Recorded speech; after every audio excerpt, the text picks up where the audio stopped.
नमस्कार. माझे नाव नंदा तमन्ना इटकर, राहणार यवतमाळ.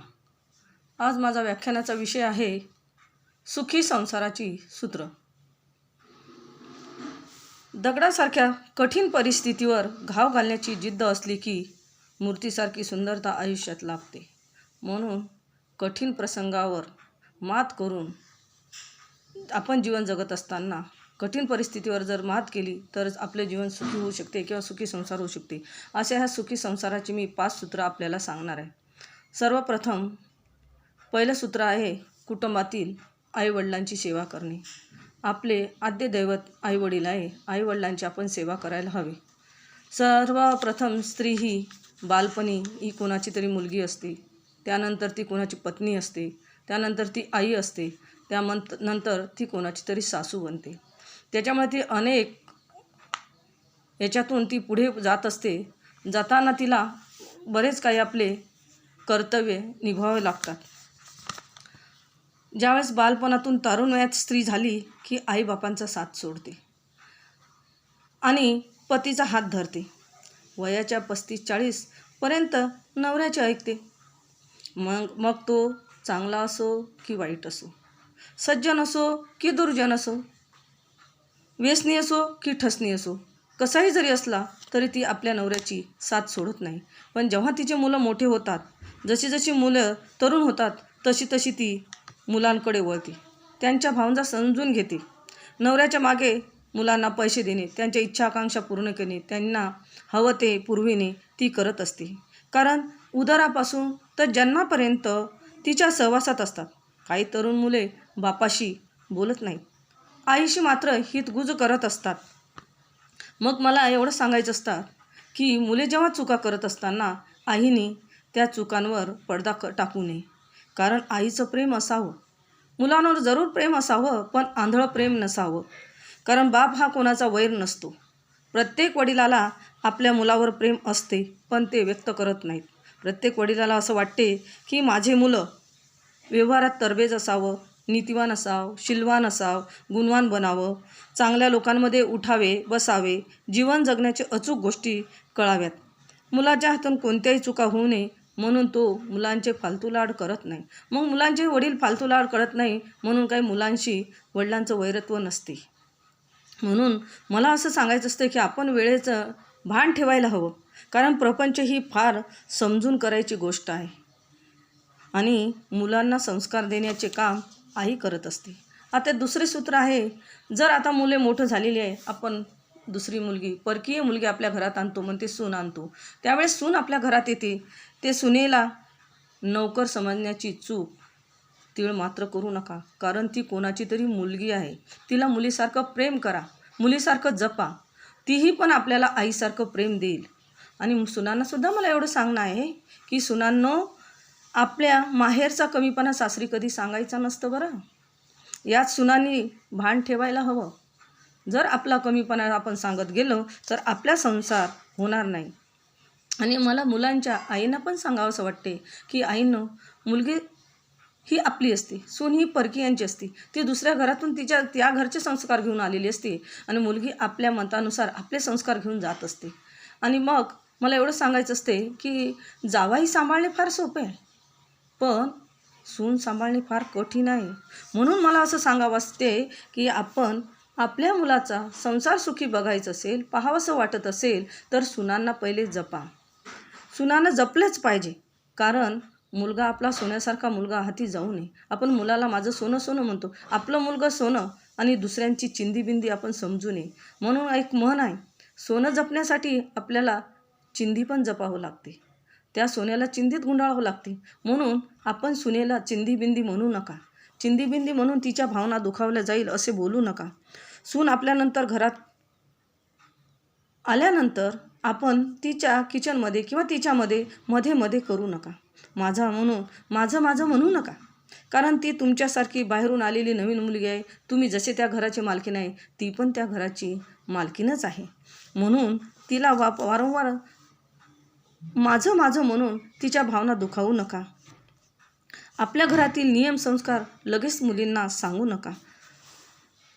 आम्ही खूप कष्ट केले, काही नव्हतं, असे वारंवार तिला सांगू नका, ती कंटाळेल आणि मग म्हणेल, हो तू कष्ट केले, तुम्ही कमावले, पण आम्हाला पण वेळ द्या ना, आम्ही पण काही ना काही करू. कारण ती जेमतेम आलेली आहे, ती पण आपल्या वयात आल्याच्या नंतर काही ना काही करू शकते आणि तिलाही तिच्या संसाराचं हित असतेच. आता तिसरं सूत्र आहे, सुनेला काटकसर करायला सांगायचं नाही.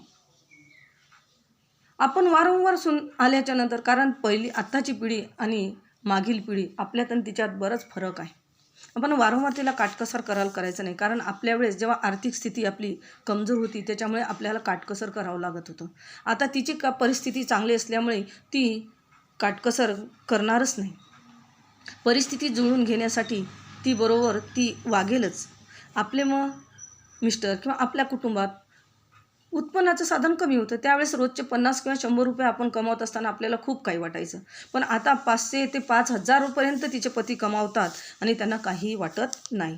त्यांना वेगवेगळे, आपल्या वेळेस फक्त भाजी पोळी भाकर घरात बनवलेले तेवढंच खाणं होतं, पण ते बाहेर जाणे, बाहेर या मोबाईल फोन गाडी पेट्रोल हे असं काहीही नव्हतं. आणि बाहेरच्या वेगवेगळ्या पदार्थाचं सुद्धा आपल्याला डोळ्याने दिसत नव्हतं, घरी बनवलं तेवढंच खाणं हेच होतं. पण वेगवेगळ्या बाहेरच्या परिस्थितीनुसार पदार्थ बघून ती कधी बाहेर किंवा कधी बनवण्यात तिचा खर्च होऊ शकते. म्हणून तिला काटकसर करायला शिकवू नका, बिलकुल बोलायचं नाही. तिने कितीही खर्च केला आपल्याला डोळ्याने दिसत आहे तरीही बोलू नका, बोलून आपण वाईट व्हायचं नाही, कारण सासूच वाईट असते. आणि मग ती सरळ म्हणते, माझी सासू वाईट, माझे सासरे चांगले. कारण सासऱ्यांना काय माहीत असते, सासरा कधी किचनमध्ये येत नाही, घरात येत नाही, कधी मध्ये मध्ये लुडबुड करत नाही, कारण मध्ये मध्ये आपण सासूच करत असतो. म्हणून सासूच 458 दाखल होत असते आणि सासरा बिचारा मोकळा राहतो. म्हणून मला एवढं सांगायचं असते, नवीन मुलगी आली आहे, तिला समजून घ्या, कारण तुम्ही जसे मालकीण आहात तशी ती पण घराची मालकीण आहेच. तिला समजून घ्या. आणि समजून घ्या असं म्हटलं तर तुम्ही म्हणाल, आम्हीच का समजून घ्यायचं, आम्ही कोणाकोणाला समजून घ्यायचं. पहिले सासू सासऱ्यांना समजून घेतलं, नणंद-दिरांना पण समजून घेतलं, आता सुनेला पण समजून घ्या. कारण स्त्री जन्म हा समजदारीचा आहे. स्त्री म्हणजे समजूतदारपणा असतोच आणि तिला समजूतदारीपणा घेतलातच तिचा संसार शेवट होत असतो. आणि म्हणून मला एवढं सांगायचं असते, जर आपण स्त्रीनी जर समजूतदारपणा घेतला नाही तर आपले संसार वाटोळ होते, घरातील भांडे पण बाहेर येतात. मग भांड्यांना पण आपल्याला असं सांगावं लागेल की भांड्यांनो, आता घरात नवीन मालकीण आलेली आहे, जपून राहा, काही कोसळू नका. तसेच सुनेला वारंवार आपण टोकत असतो, आम्ही की नाही असे कपडे घालत होतो, आम्ही तसे. तिच्या वेशप्रधानाविषयी काही बोलू नका. आम्ही बाई सासू सासऱ्यासमोर बाहेर येत नव्हतो, डोक्यावर पदर घेत होतो, कारण आता डोक्यावर पदर घेण्याची वेळ आलेली नाही. कारण काही मुली आता नोकरी करतात, शिकलेली असतात, बाहेर जातात, गाड्या चालवतात, कारण डोक्यावर पदर साडी सांभाळून त्यांना हे करणं शक्य नाही. आणि घरातसुद्धा कामं करत असताना साडी सांभाळून त्यांना काही स्वयंपाक किचनमध्ये करता येत नाही. त्याच्यामुळे वेशप्रधानांच्या वेळेस त्यांना बोलू नका. बदलत्या परिस्थितीनुसार त्यांना प्रधान करावं लागेल. परिस्थिती जशी असेल त्यानुसार त्यांना वागावं लागेल. तर आपल्या जीवनात बदलही त्याचप्रमाणे करावं लागेल, तर आपण समाजात मिळते जुळते राहू शकतो. कारण काही मुली शिकून, जसं आपली मुलगी शिकून पायावर उभं राहावं आपली इच्छा असते, तशीच मुलगी आलेली सूनसुद्धा शिकलेली असते, ती पायावर उभं करावं.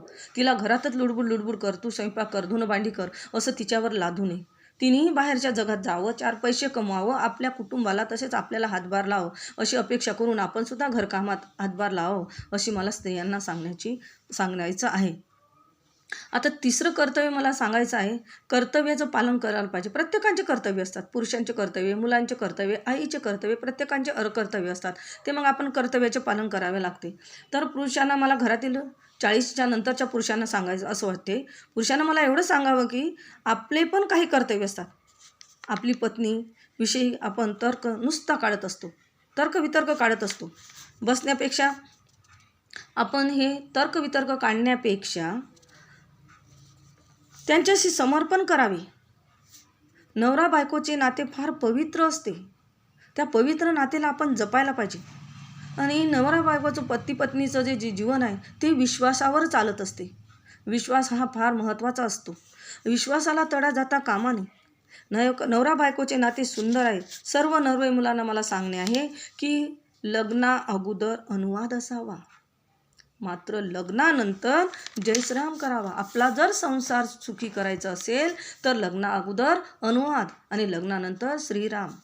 आता तर मोबाईलचं फार वेळ लागलेला आहे. प्रत्येकाजवळ लहान मुलांपासून तर मोठ्यापर्यंत वयोवृद्धांपर्यंत मोबाईल आलेले आहे. मोबाईलवर या बदलत्या युगानुसार, काळानुसार, विज्ञानाच्या युगानुसार व्हॉट्सअप, फेसबुक, इंस्टाग्राम जे काय वेगवेगळे असे चालू असते. आपल्या काळात हे असं काही नव्हतं, पण आता त्यांच्या काळात आलेले आहे. त्यामुळे बरेच जणांचे लग्न या मोबाईलमुळे, फेसबुकमुळे तुटलेले आहे. संसार विध्वस्त झालेले आहे. म्हणून मला एवढं सांगायचं आहे की मुलांना, मुलगी असो की मुलगा असो, पुरुष असो की स्त्री असो, यांना मला सांगायचं आहे की आपण कामावरून आल्याच्या नंतर रात्री 9:30 नंतर आपल्या कुटुंबाला वेळ देत असतो. आपल्या कुटुंबात आल्याच्या नंतर आपला मोबाईल स्विच ऑफ करा आणि आपला जो व्हॉट्सअप, फेसबुक व इंस्टाग्राम असेल ते सुद्धा थोडासा बेताने वापरा. थोडा बंद केला तरी चालेल, काही हरकत नाही. कारण संशय हा फार कठीण आहे. त्यामुळे संसार विध्वस्त होतो. बायकोचा मोबाईल नवऱ्याच्या हाती सापडला तर, आणि संशय, आणि नवऱ्याचा मोबाईल बायकोच्या हाती सापडला तरी संशय. यात वाद होतात. शब्दाचा अर्थ बदलत असतो. त्या शब्दाच्या अर्थात, जसं शब्दाचा अर्थ बदलतो तसा प्रसंगाचा सुद्धा अर्थ बदलत असतो. म्हणून रात्री 11 नंतरचे मिस कॉल घ्यायचे नाही. एकदा डोक्यात संशय शिरले तर ते निघत नाही. त्याला म्हणतात संशयाचं भूत. ते काही काळेल्या निघत नाही. आता चौथं मला सूत्र सांगायचं असेल, प्रेम. एकमेकाविषयी प्रेम असू द्या. प्रेम भीक मागितल्याने मिळत नाही, तिला लुटावं लागतं. सर्व पुरुषांना मला सांगावंसं वाटते, तुमची पत्नी घरात आली तेव्हा तिने तुम्हाला, तुमच्या आईबाबांना, नातेवाईकांना समजून घेतले. ती आता म्हातारी झाली तरी तुम्ही तिच्याकडून अपेक्षा करता तिने आपल्याला विचारावं, तिने आपल्याला पाणी द्यावं, तिने आपलं जेवण करावं, आपल्या आदेशाचं पालन करावं, अशी आपण अपेक्षा करतो. पण जेव्हा आपण काही बाहेरचे, पुरुषांचे कर्तव्यच असतात बाहेरचे कामे करण्यासाठी, ते बाहेर जातात. तिथून आल्याच्या नंतर आपण घरातील पत्नीवर लगेच आदेश देतो की ती कामात आहे का, ती कुठे आहे, तिचं मूड काय आहे, हे आपण न बघता लगेच दारात आलो बसले की तिथून आवाज देतो की पाणी, काय करतेस, कुठे आहेस, आतापर्यंत काय केलेस, जेवण झालेच नाही का, आपण असे आदेश देत असतो. पण ती जेव्हा घरात असते ती पूर्ण घराचे नीटनेटकेपणा, स्वयंपाक, घरातली आजूबाजूची परिसर, स्वच्छता आणि घरात काय करायचं, कुठे करायचं, सर्व ती नियोजन करून ठेवत असते.